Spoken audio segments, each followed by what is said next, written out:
오전에도 말씀드린 대로 지금 창세기 강해를 이제 거의 다 집필을 마쳤습니다.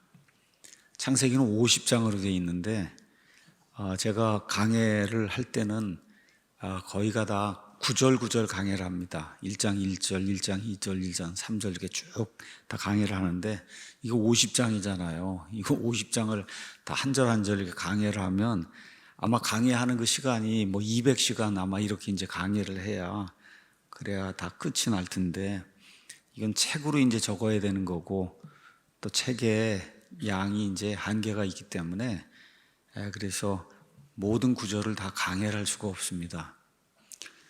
창세기에서 가장 중요한 부분이 어디냐? 그냥 저 개인적으로는 1장에서 11장이 가장 중요하다 이렇게 생각을 합니다. 1장에서 11장. 그 1장에서 11장을 믿는다는 사람 포함해서 믿지 않는 사람 포함해서 제일 못 믿는 데가 1장에서 11장이에요. 1장에서 11장.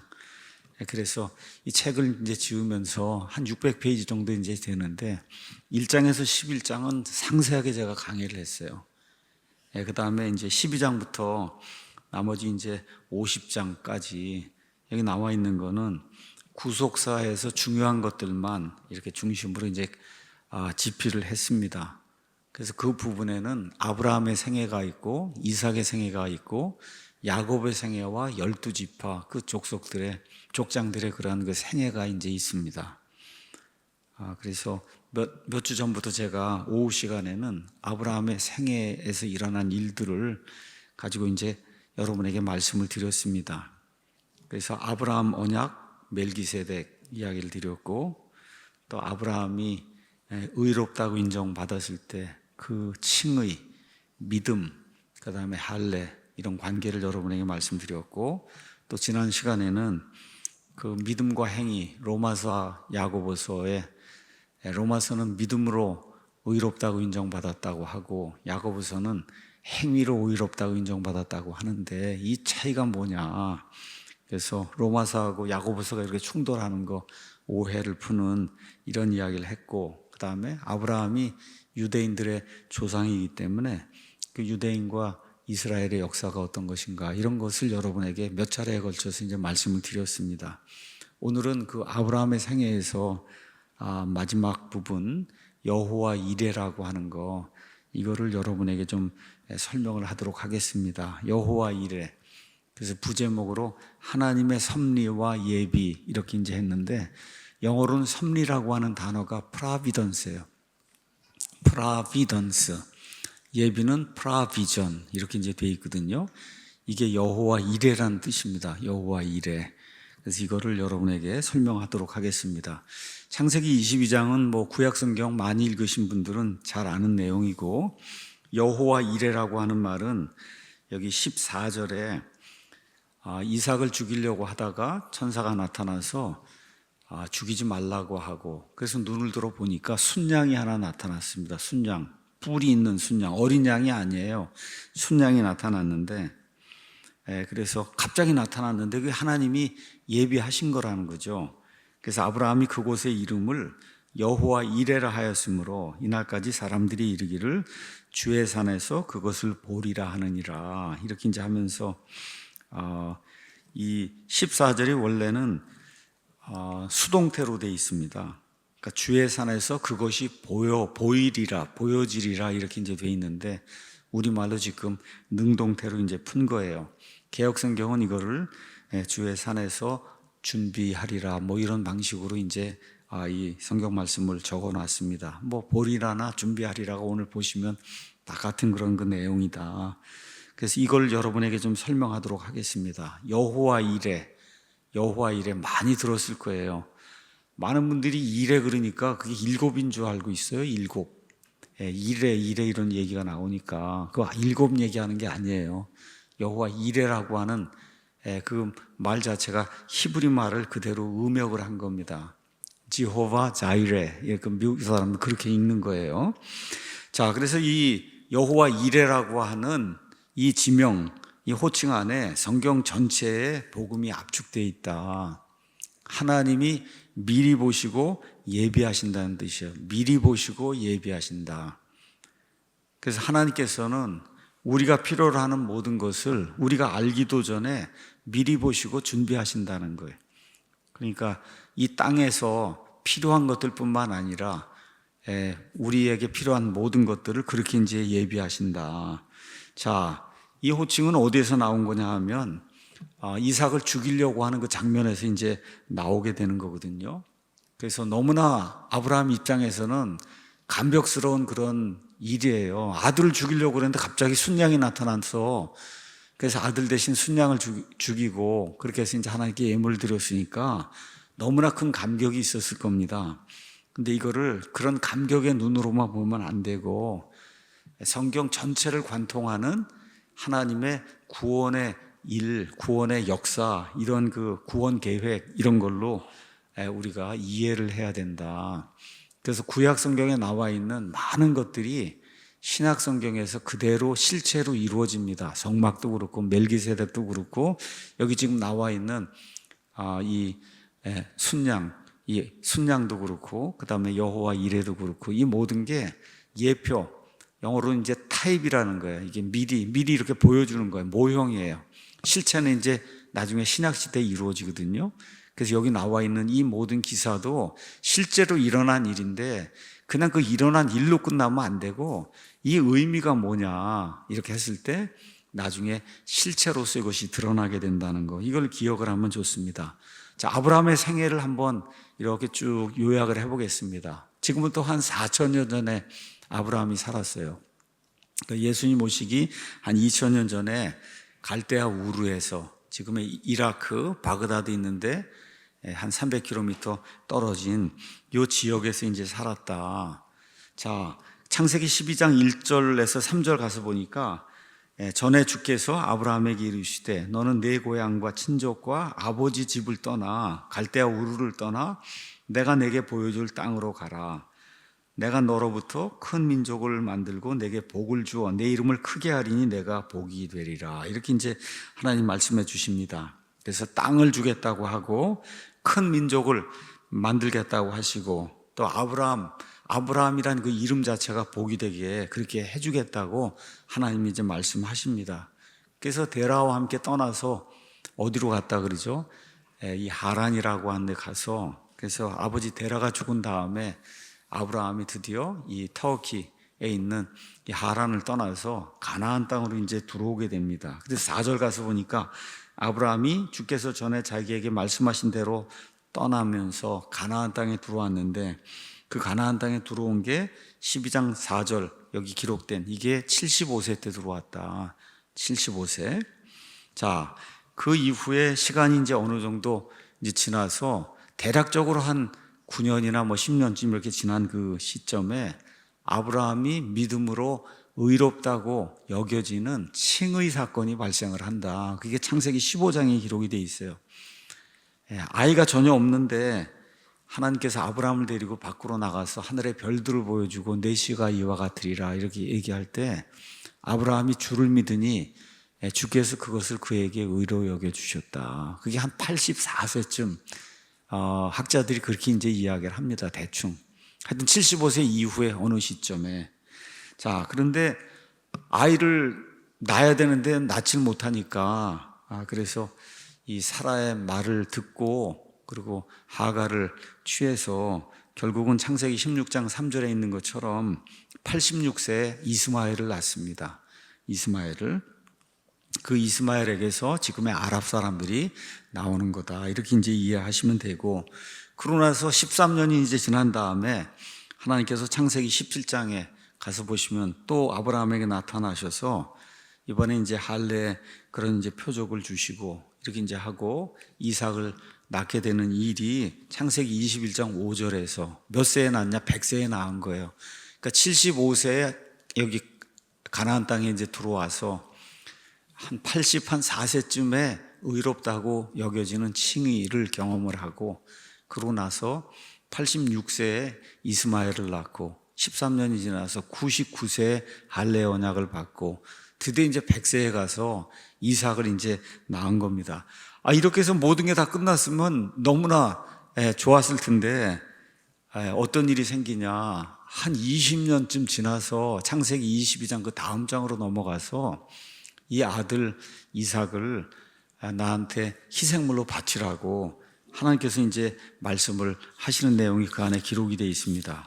거기 22장 1절에서 2절 가서 보시면 이렇게 되어 있습니다. 이 일들 뒤에 하나님께서 아브라함을 시험하시려고 그에게 이르시되 아브라함아 하시니 그가 이르되 보소서 내가 여기 있나이다 하매 그분께서 이르시되 이제 너는 내 아들 곧 내가 사랑하는 유일한 아들 이삭을 데리고 모리아 땅으로 가서 거기서 내가 내게 일러줄 산들 중 하나에서 그를 번제헌물로 바치라고 그렇게 지금 하나님이 말씀하세요. 아브라함에게는 아들이 또 있었습니다. 육신적으로는 누가 있었어요? 이스마엘이 있었는데 하나님께서 내가 사랑하는 유일한 아들이라 그랬어요. 유일한 아들. 그러니까 하나님 보시기에는 이스마엘은 육적인 아들이고 하나님 보시기에는 이삭만이 유일한 아들이었다. 그 유일한 아들 이삭을 이렇게 양을 잡아서 번제 헌물이라는 건 전체를 태워서 드리는 헌물이에요. 전체를 다 태워서. 그러니까 이삭을 다 죽이고 이렇게 해갖고 전체를 태워서 번제 헌물로 드리라고 지금 하나님께서 이제 말씀하시는데 이게 쉬운 일이 아니에요. 아브라함이 나이가 한 120점 됐는데 지금 이삭의 나이가 20살쯤 됐어요. 이삭이. 그러니까 힘으로 해서 하면 아버지가 도저히 잡아갖고 묶어갖고 죽이고 이렇게 할 수 없는 그런 나이예요. 지금 이런 나이인데 하나님께서 이 이삭을 붙잡아갖고 그렇게 해서 번제헌물로 지금 드리라고 지금 그렇게 이야기하니 이게 얼마나 큰 시험이었을까. 이 구약 성경을 읽을 때는 좀 나 자신을 거기다 한번 이렇게 대입을 한번 해보세요. 그 시츄에이션에다가 넣어보면은 야 이게 진짜 가능할까. 오늘 아침에도 노아 이야기를 했는데 야 이게 120년 동안 망치질하고 역청을 칠하고 그 조롱과 핍박을 받고 뭐 이렇게 이제 하면서 그 믿음을 지켰는데 그게 믿음이라고 하는데 자 진짜 이게 가능할까. 내가 그런 일을 할 수 있을까. 그러니까 우리 자신을 거기다 집어넣어 보면 믿음이라는 것이 무엇인가 하는 거를 조금 더 이해하기 쉽지 않겠나. 지금 아브라함에게 우리 자신을 한번 넣어 보시자고요. 아브라함이 구원받은 사람이에요.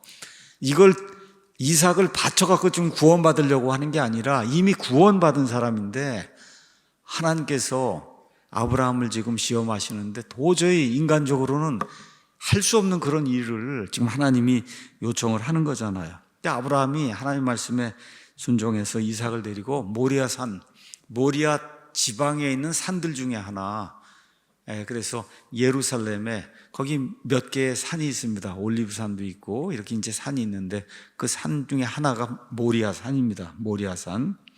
자, 그래서 누구를 데리고 가냐면 아브라함이 이삭을 데리고 가고 청년 둘을 데리고 갑니다. 청년 둘을.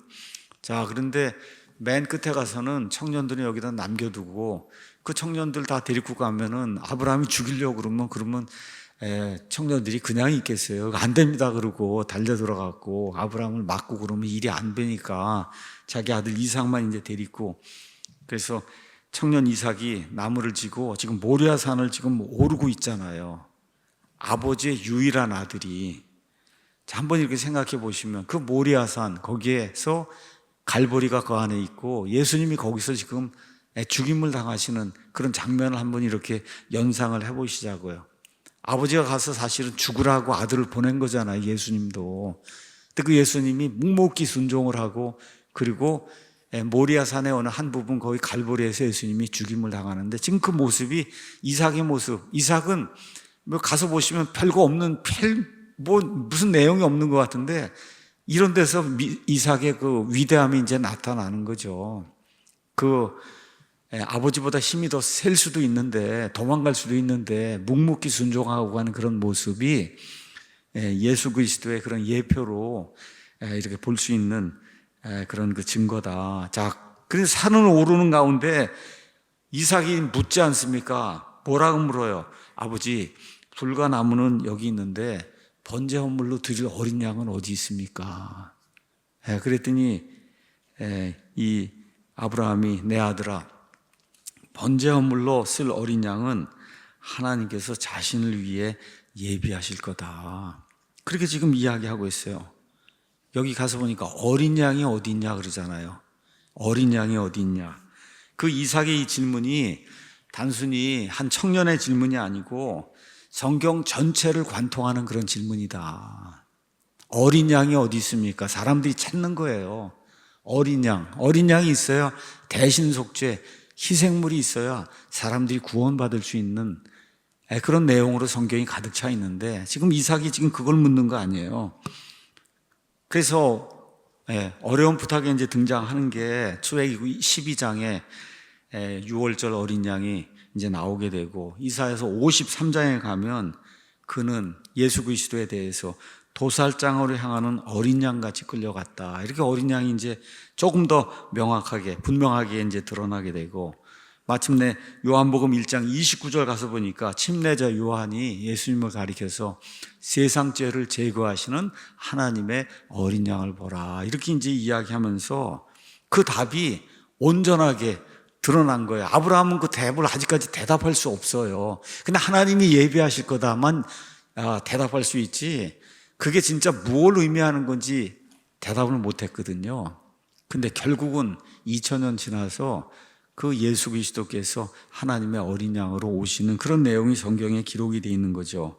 5절 가서 보시면 이렇게 되어 있습니다. 아브라함이 자기 청년들에게 이르되 너희는 나귀와 함께 여기에 머물러 있으라. 나와 아이는 저기에 가서 경배하고 너희에게 어떻게 해요? 다시 오리라. 그렇게 되어 있습니다. Come again 이렇게 되어 있어요. 자, 뭐라고 얘기해요? 지금 자기가 아이를 죽이러 가잖아요. 지금 죽이러 가는데 나하고 아이는 다시 올 테니까 너희는 여기서 지금 머물르라고 지금 그렇게 이야기하고 있는 거예요. 자, 그래서 이거를 히브리서 11장 17에서 19절에 이렇게 기록을 하고 있습니다. 믿음으로 아브라함은 단련을 받을 때 이삭을 바쳤으니 약속들을 받은 그가 자신의 독생자를 바쳤다. 여기 킹제임스 성경 창세기에는 only son을 바쳤다고, 유일한 아들을 바쳤다고 했고, 여기 히브리서에서는 only begotten son을 바쳤다고 그랬어요. only begotten son. 그게 독생자예요. 우리 예수님을 하나님의 독생자라고 얘기할 때 하나님과 유일한 관계를 맺은 그 아들이라는 뜻이거든요. 우리 모두가 다 구원받으면 하나님의 아들들이 되는데 우리는 양자로서 구원받는 거고 하나님의 아들들이 되는 거고 아버지 하나님하고 유일하게 관계를 맺어서 된 그 유일한 아들은 예수 그리스도밖에 없는데 지금 이삭을 어떻게 표현해요? 자신의 독생자를 바쳤다. 그러니까 이 구약 성경에 기록된 이게 예표라고 하고 모형이라고 하는 게 바로 이 이야기거든요. 독생자를 바쳤다는 거예요. 근데 이 아들에 관하여는 주께서 이르시기를 이삭 안에서 내 씨가 부름을 받으리라 하셨느니라. 그러니까 이삭이 죽으면 안 된다는 거죠. 그래서 아브라함은 하나님께서 심지어 죽은 자들로부터 그를 일으키실 수 있다고 생각하였으므로 그러니까 뭐라고 얘기해요? 나와 내 아이가 다시 돌아올 거다. 그렇게 지금 약속을 하고 청년들을 거기 남겨두고 모리아산으로 가잖아요. 그래서 죽은 자들로부터 또한 그를 모형으로 받았다. 실제로 아브라함이 이삭을 죽이지 않았지만 이미 죽이려고 했던 그 상태를 통해서 모형으로 이미 이삭을 바쳤다고 지금 성경이 이렇게 풀이를 해주고 있는 거예요. 그러니까 2000년 전에 일어났던 그 일을 나중에 사도 바울이 여기 히브리서 말씀을 기록을 할 때 하나님께서 영감을 주셔서 그 일이 이렇게 된 거라고 이렇게 딱 연결을 시켜주는, 그래서 모형과 실체가 딱 이렇게 연결이 되는 그런 일이 성경에 이제 기록이 돼 있어요. 제가 멜기세덱 이야기 할 때도 그렇고 정말 이거를 사람이 소설을 쓴다고 하거나 무슨 글을 쓴다고 할 때 여러분 사람이 뭐 2000년을 살 수도 없고 어떻게 그 많은 그 기간 동안의 일을 다 달리 일어난 거잖아요. 여기는 아브라함에게 일어난, 여기는 다윗에게 일어난 거고 여기 예수님 때 일어난 거고 나중에 또 히브리서 기자가 이걸 기록을 하는데 이게 그냥 초지일관 동일한 그런 그 스토리를 가지고 일어나는데 그걸 누가 꾸미려고 하면 그러면 2000년 전부터 뭘 다 꾸며야 되는 겁니다, 이게. 근데 하나님의 말씀을 가서 보면 누가 꾸미거나 뭐 그런 거, 모세가 이런 걸 꾸미려고 해도 어떻게 그걸 꾸미겠어요. 근데 이게 시간이 지난 다음에 가서 보니까 그 모든 게 이렇게 모형으로 예표로 딱딱 이렇게 돼 있어서 딱 매칭이 되도록 누구하고 예수 그리스도하고 연결이 되도록 이렇게 돼 있는 게 성경의 구조입니다. 자, 그래서 아브라함이 이제 아들을 바치려고 손을 들어서 이제 칼을 잡는 순간에 뭐가 나타났냐? 하나님의 섭리, 하나님의 예비가 이제 나타나게 된 거죠. 하나님의 천사가 급하게 나타나서 이삭을 죽이지 말라고 그렇게 하고 대신에 뿔이 이렇게 수풀에 걸려 있는 순양을 이제 보게 되고, 그래서 결국은 이제 순양을 번제물로 드리는 내용이 그 안에 기록이 되어 있습니다. 그러니까 대신 드렸잖아요. 그게 뭐예요? 대신 속죄란 말이죠. 대신 드린다. 대신 속죄가 이루어진 거. 그래서 원래는 이삭이 죽어야 되는데 하나님께서 순양을 미리 예비하셔서 그 순양이 이삭을 대신해서 죽도록 그렇게 만들었잖아요. 이것이 바로 갈보리의 그 십자가에서 예수 그리스도가 저와 여러분을 대신해서 죽는 이와 같은 일로 나타나게 됐다. 그래서 이 모든 사건을 그냥 한마디로 딱 요약한 게 여호와 이레다. 지금 성경이 그렇게 이야기하고 있는 겁니다. 여호와 이레는 일단은 여호와는 하나님이시니까 그대로 두고 이레는 히브리 말로 그냥 간단해요. 보다란 뜻이에요. 영어로 see, S-E-E. 여기 이제 PPT에 제가 적어 왔습니다. 보다. 이거 요새는 초등학교 5학년 정도 뭐 되면 영어 적어 see 이렇게 하지. I see you, see 이런 단어예요. 여기 이제 명사가 되면 SIGHT에서 사이트가 이제 되는 겁니다. 자, 근데 하나님은 이렇게 보시거든요. 근데 사람은 본다, 미리 보다, 옛날의 걸 보다 뭐 이런 식으로 생각하는데 하나님은 보는 게 다 똑같아요. 그냥 과거든 현재든 미래든 그냥 하나님께는 하나밖에 없어요. 뭐 미리 보다 이런 얘기를 할 필요가 없는 거예요. 하나님은 다 보시니까. 현재, 과거, 미래를 하나님이 한 번에 다 꿰뚫어 보시니까 그냥 하나님께는 보다 하나밖에 없는 거예요. 근데 사람은 미리 본다 얘기할 때는 for, F-O-R-E, before 이런 데 쓸 때 하는 for, 그게 미리라는 뜻이에요. 미리. 명사는 foresight가 이제 되는 거예요. foresight 이렇게 되는 거고. 자, 그러면 여기 예비한다고 할 때 예비는 영어로 provide. 그래서 이거에 명사형이 되면 provision이 되는데 provision, 프로라고 하는 뜻이 미리란 뜻이에요. 비전. 여러분 비전센터, 이거 안경 만드는 집이 비전센터잖아요. 보는 거 이런 거 하는 데가 비전. 그러니까 미리 본다는 뜻이에요. 그러니까 미리 보니까 미리 준비가 된 것들이 나온다. 그래서 프로비전은 크게 두 뜻이 있어요. 하나는 예비한다는 뜻이 있고, 예비하면 사람이 먹는 거를 예비하면 그게 뭐가 되는, 양식이 되는 거예요. 그래서 프로비전은 뜻이 예비라고 하는 뜻이 주 뜻이고, 그 다음에 양식이라고 하는 그런 뜻이 있다. 프로비전. 그래서 여기 성경에 가서 보시면 두 가지 뜻이 이제 다 나오는데, 여기 미리보다 할 때 그 foresight라고 하는 그 단어하고 예비하다 혹은 양식이라고 할 때 provision이라고 하는 이 두 단어는 똑같은 라틴어에서 나오는 거예요. 그 라틴어가 프로비데레 이렇게 이제 돼 있는데, 프로라는 뜻이 뭐냐? 미리, 먼저. 그 다음에 비데레는 본다는 뜻이에요. 그 미리 본다는 뜻에서 이게 foresee라고 하는 그런 그 동사가 나오기도 하고 provide라고 하는 그런 동사가 나온다. 자, 또 영어에 아주 중요한 그런 단어가 하나 있습니다. 하나님은 기적을 행하시기도 하고 섭리를 행하시기도 한다. 섭리로 이렇게 세상의 역사를 인도하신다. 그 섭리 이야기할 때 그 영어 단어가 providence 이렇게 돼 있어요. 여기도 프로, 미리란 뜻이고 vidence도 역시 본다는 뜻이에요. 그래서 하나님께 이게 적용이 될 때는 미리 내다보고 다스리는 행위와 능력을 한마디로 표현할 때 영어로는 providence라고 이야기하는 거예요. 그래서 우리 로드 아일랜드 그 주에 라저 윌리엄스라고 한 사람이 거기서 양심의 자유를 주면서 만든 그 도시의 이름이 프로비던스, 그렇게 이야기했잖아요. 그 프로비던스가 그런 뜻이에요. 그러니까 이걸 풀이를 하면 이런 거예요. 하나님의 섭리, 프로비던스, 미리 내다보고 다스리는 행위가 있기 때문에 우리에게 뭐가 주어지냐? 양식, 예비된 것들이 주어진다. 그러니까 프로비던스 때문에 프로비전이 주어지는 거예요. 그러니까 섭리가 원인이고 그 다음에 예비된 것들이 결과다. 그래서 다 똑같은 얘기를 하는 거예요. provide, provision, 그 다음에 providence 이렇게 얘기할 때 그 앞에 나오는 프로가 미리 본다는 그런 뜻인데 이 모든 걸 담고 있는 그 단어가 여호와 이레다. 그 이레라고 하는 단어가 보다, 미리 보다, 예비하다 이 뜻으로 지금 되어 있다는 것을 저와 여러분이 생각을 해보시면 좋습니다. 자, 아브라함이 뭐라고 얘기했느냐? 아들한테 번제물로 쓸 어린 양은 하나님께서 자신을 위하여 예비하시리라 할 때 그 예비한다는 그 히브리 말이 이레예요. 이레. 그러니까 하나님이 미리 보신다는 거예요. 그 어린 양을 미리 보고 있다. 하나님이 그렇게 이제 이야기를 하는 거고, 그 다음에 그 모든 걸 표현해서 여호와 이레라고 했을 때 주의 산에서 그들이 그것을 본다. 사람들이 그것을 본다 할 때 여기는 본다고 하는 그 말이 이래예요. 그러니까 하나님이 미리 보는 거예요. 보니까 뭐가 생겨요? 예비된 것이 생긴다. 이런 뜻이 여호와 이레다. 미리 보시고 그 결과 하나님이 미리 예비한 것들이 드러나는 이런 거를 성경이 여호와 이레라고 이야기한다.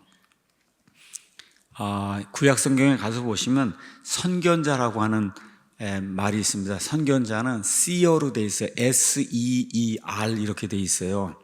선견자는 앞날을 미리 보는 사람이에요. 그래서 대언자가 있기 전에는 사람들이 그런 일을 하는 사람들을 선견자라고 불렀다. 사무엘기 9장 9절. 근데 이게 선견자가 되다 보니까 점치는 사람으로 오해가 되는 거예요. 거기 가서 자꾸 물어보는 거, 앞날이 어떻게 되겠습니까? 이렇게 물어보니까 이렇게 하면 이게 점쟁이가 되니까 그래서 안 되겠다 해서 명칭이 바뀝니다. 뭐로 바뀌어요? 대언자, 프로핏으로 바뀌는 거예요. 그러니까 하나님의 말씀을 있는 그대로 전달해 주는 그런 사람으로 이 하나님의 말씀을 전달하는 사람의 명칭이 이제 바뀌어서 프로핏이 이제 되는 거예요. 그래서 여호와 이레라고 하는 이 이름, 호칭은 그냥 단순히 하나님이 뭘 예비하신다 이렇게 생각하시면 안 돼요. 여호와 이레 뭐 찬양도 있고 여러 가지 있는데 그냥 대부분의 한국 교인들이 생각하는 거 그냥 하나님이 예비하신다 이것만 생각하는데 그게 아니고 하나님이 미리 보시고 그 보심에 따라서 정확하게 예비하신다는 거예요. 그러니까 앞에 미리 보심이 빠지면은 하나님이 나를 위해서 다 그냥 준비했다고 이렇게 하고 그걸 다만 이해하면 안 된다. 뭐가 있어요? 미리 보심이. 예를 들어 대한민국 같은 경우도 이승만이라는 사람이 한성 감옥에서 그렇게 고통당하고 하는 가운데 예수 그리스도를 믿고 그릇은 결국은 미국 가서 망명생활하고 모든 걸 가져다가 1948년에 대한민국이라는 나라를 세웠잖아요. 그렇죠? 그 세워진 그게 뭐예요? 예비된 그게 대한민국이에요, 그게. 근데 그 대한민국을 세우기 위해서 이 땅에 미국 사람 선교사들이 와야 되고 그 선교사들을 통해서 이승만인 사람이 변화가 돼야 되고 그 사람 미국에 가서 직접 모든 걸 다 봐야 되고 이런 모든 것들을 통해서 결국은 이 땅에 자유민주주의 시장경제 체제를 헌법으로 만들어 놓은 일이 생기잖아요.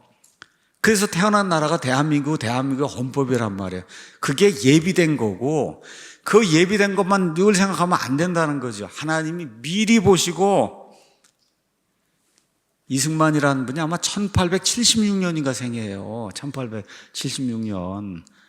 미리 100년이고 내다보시고 그리고 그 사람을 예비하셔서 그래서 이 모든 일을 이루셔서 대한민국이 여기까지 지금 오게 된 거거든요. 이게 하나님의 여호와 이레의 전체적인 거지 그냥 생겨난 결과물만 보면 안 된다.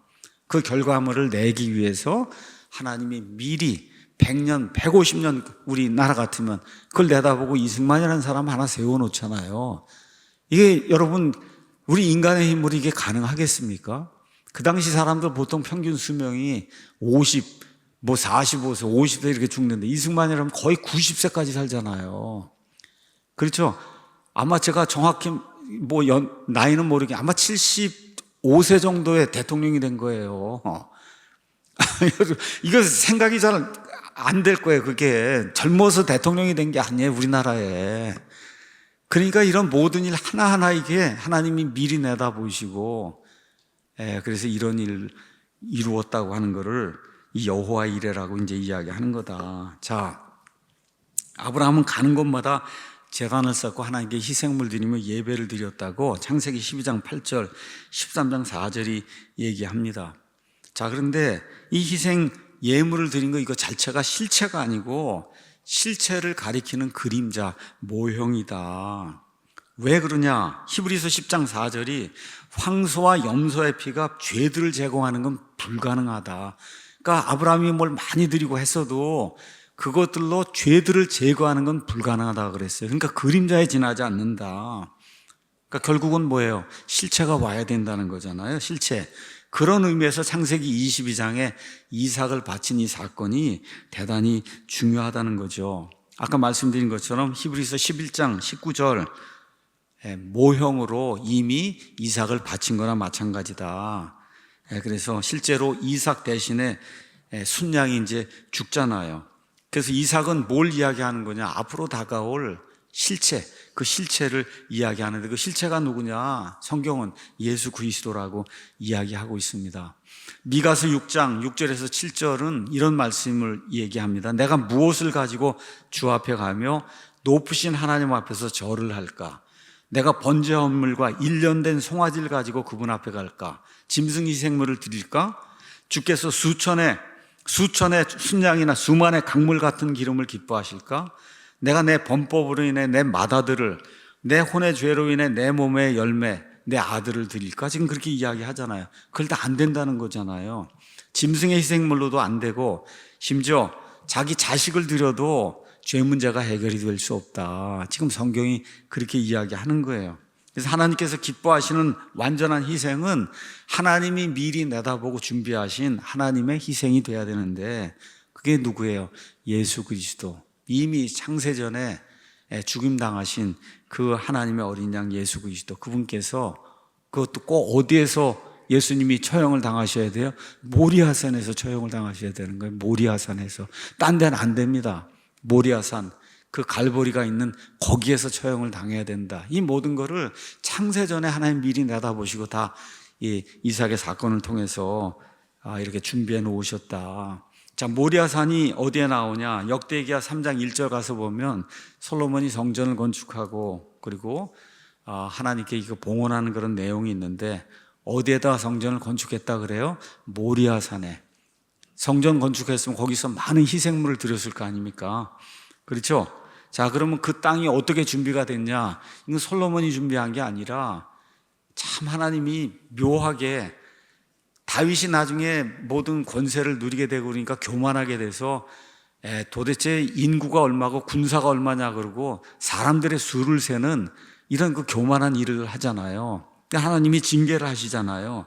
이렇게 이제 될 때 다윗이 오르난의 타작마당에서 자신과 백성의 죄 때문에 하나님께 이제 간구를 하게 됩니다.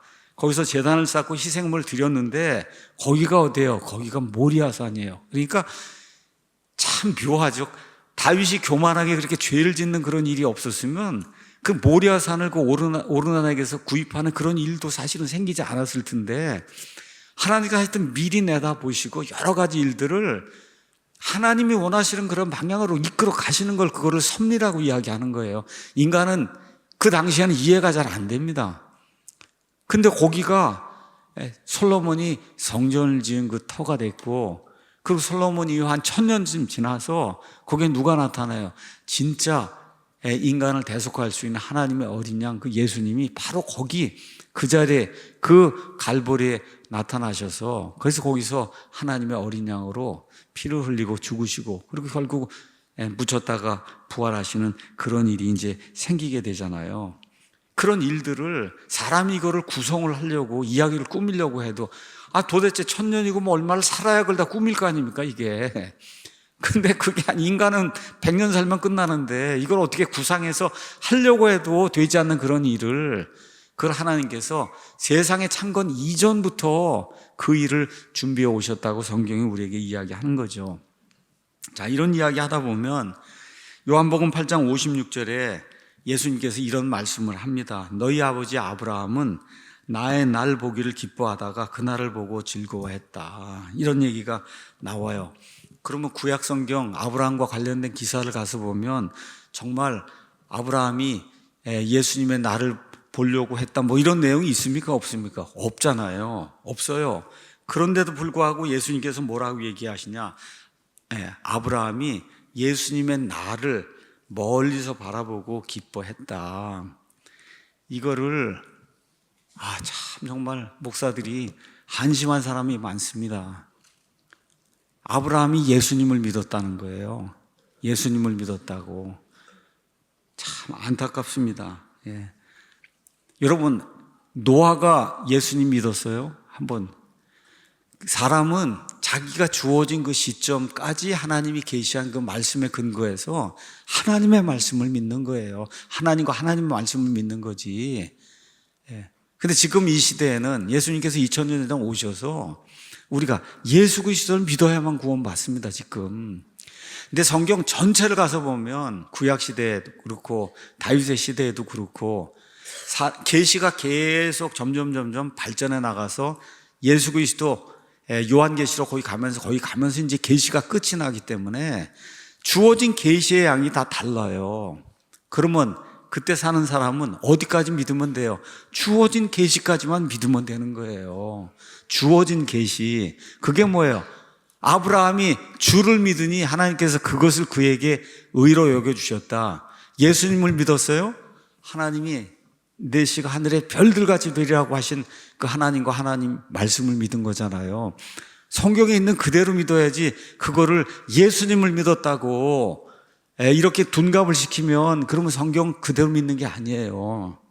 자, 그러니까 이 말씀을 이해하려면 아브라함이 예수 그리스도의 이름을 알았겠어요? 예수라고 이름을 알았겠어요? 아브라함이? 모릅니다. 어떻게 이름을 알아요?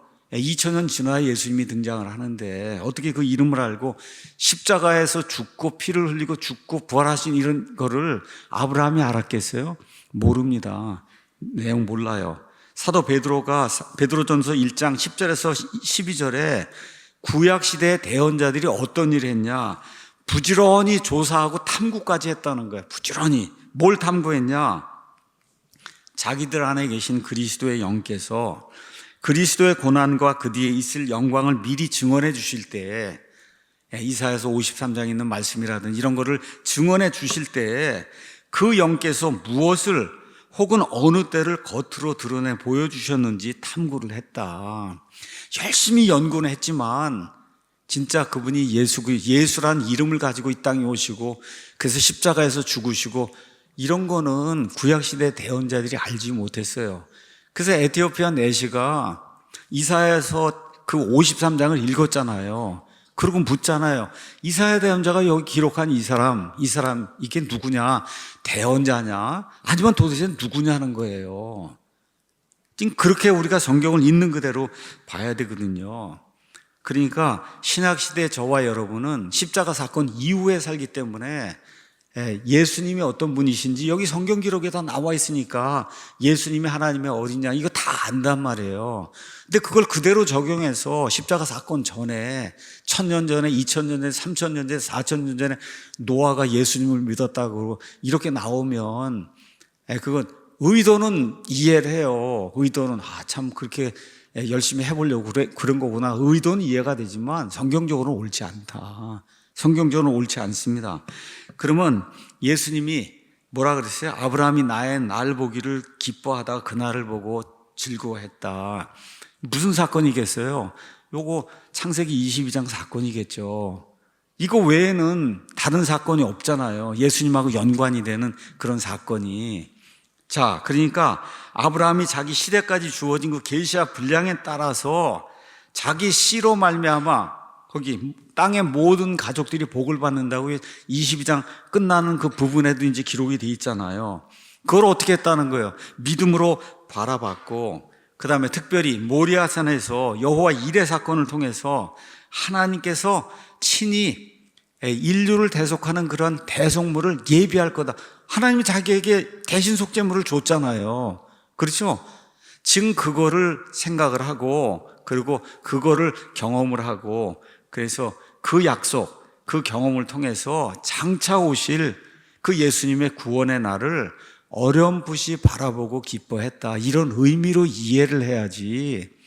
아브라함이 이걸 통해서 그때 예수님을, 예수라고 한 이름도 알고 예수님 십자가도 알고 피를 흘리고 죽었다는 것도 알고 갈보리 이런 모든 걸 다 알았다고 이렇게 주장을 하면 그거는 성경에 아무리 진심을 가지고 해도 그건 성경에서 어긋난 그런 일이다. 다시 한번 말씀드릴게요. 아브라함이 본 건 뭐냐? 신약 시대 성도들이 모든 거 다 이루어진 다음에 이 성경 기록을 통해서 알고 있는 것처럼 그렇게 명확한 걸 안 것이 아니라 그리스도 이름도 알고 그런 게 아닙니다. 예수님의 십자가 사역 그걸 다 어떻게 알았겠어요? 자기에게 당시에 주어진 약속과 그 다음에 예표 안에서 어렴풋이 인식이 되는 그러한 그 대속하시는 메시아가 오신다는 그 사실 때문에 기뻐했다. 이렇게 이제 이야기하는 것이 성경적인 그런 해석입니다. 그래서 요한복음 8장 56절의 핵심은 아브라함이 신약 시대 수준의 명시적인 복음 신앙을 가지고 있었다. 십자가도 알고 예수님의 이름도 알고 그런 것이 아니라 자기에게 주어진 그 계시의 한도 안에서 메시아가 오시는 그 날을 향해서 믿음의 시선을 가지고 바라봤다고 하는 이런 것으로 이해하는 것이 앞뒤 문맥상 또 성경의 전체 문맥상 합당한 그런 일이다. 자, 모리아산에서 뭘 봤어요? 순양을 봤습니다. 어린 양이 아니라 순양이에요. 그것이 나중에 어떻게 돼요? 구체적으로 하나님의 어린 양으로 나타나게 되죠.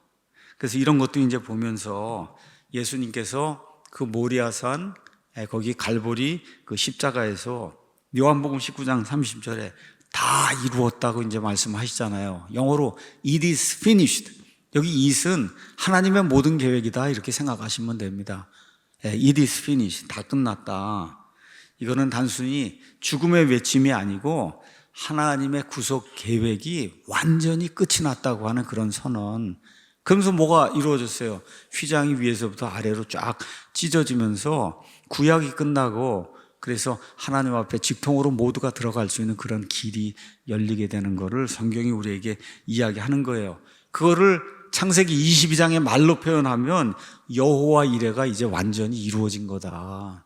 그러니까 아브라함 시대에 예수님 오시기 2000년 전에는 그게 모형으로 어렴풋하게 이렇게 이제 나타난 게 다 이루었다고 말씀하신 그 순간에 그 어린 양이 모든 것을 이루는 대속의 그 제물이 모든 걸 이루는 그 순간에 완전히 이루어졌다. 이제 그렇게 이야기하면 이제 되는 거죠.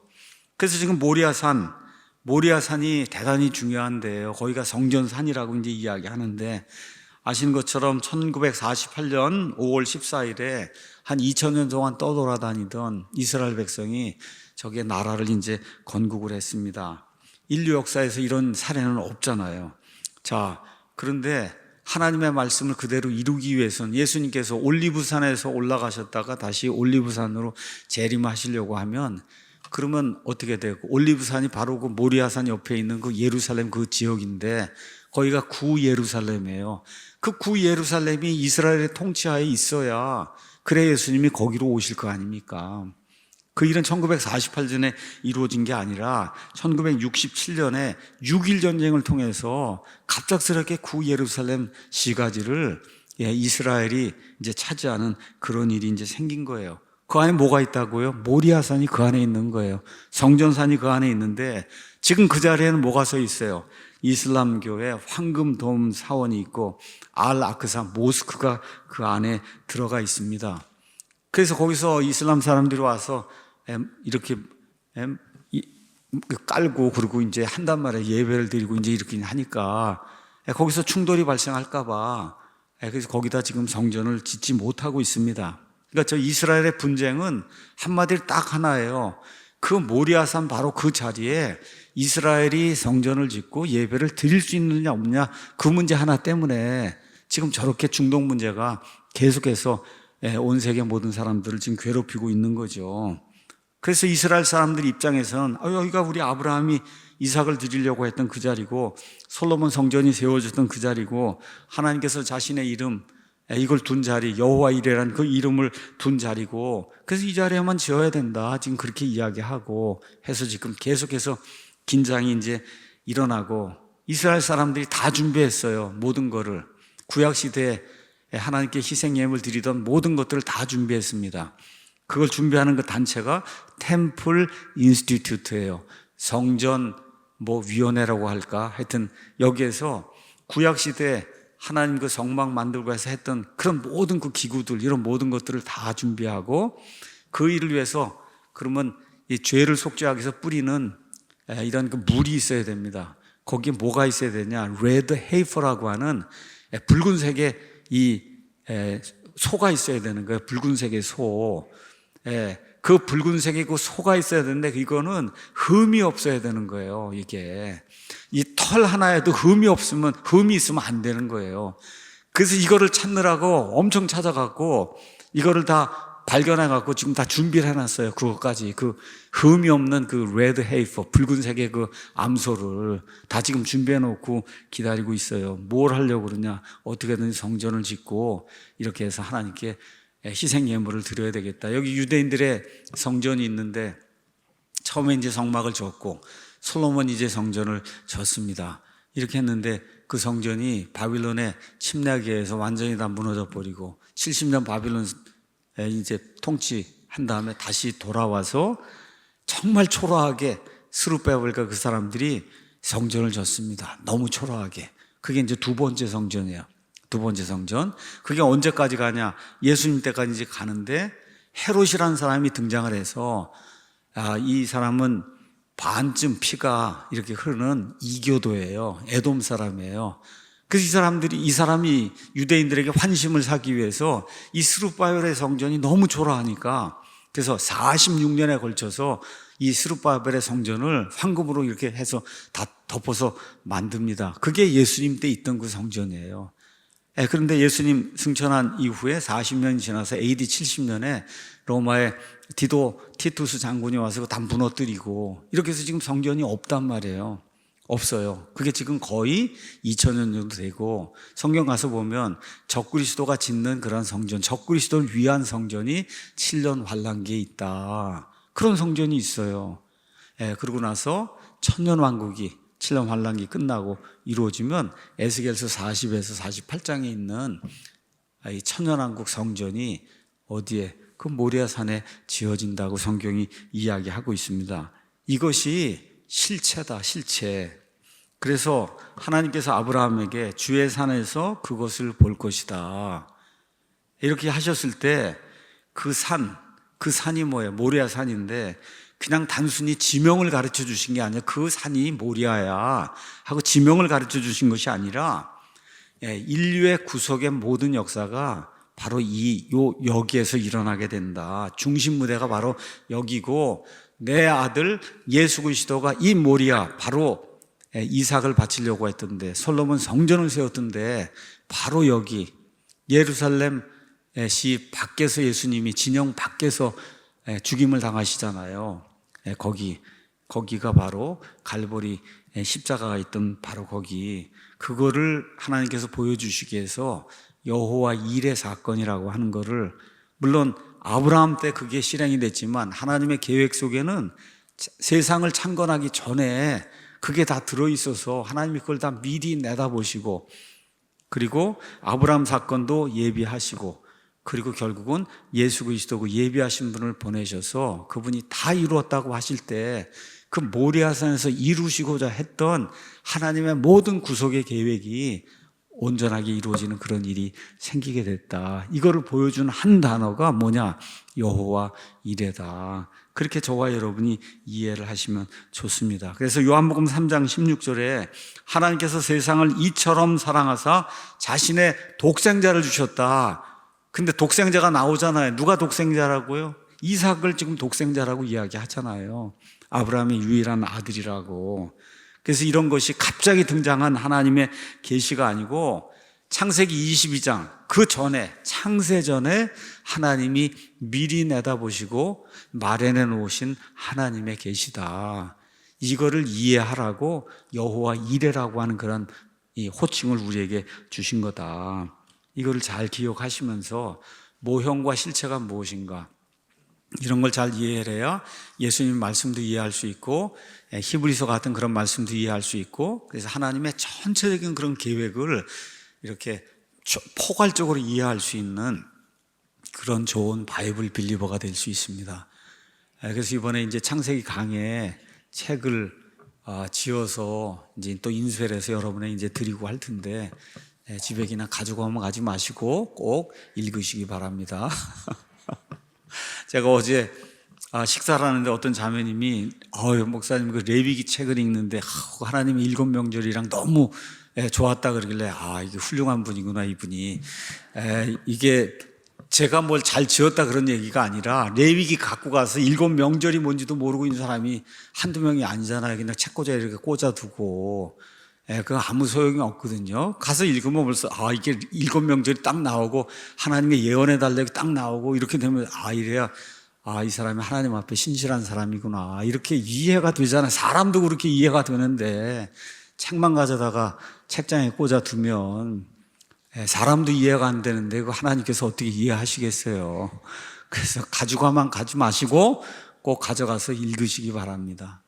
하나님께서 여호와 이레라고 하는 하나님의 프라비던스와 하나님의 프라비전, 섭리와 예비로 우리도 인도해 주시고 우리 교회도 인도해 주시고 그 다음에 대한민국도 인도해 주시고 이렇게 되기를 간절히 소망합니다.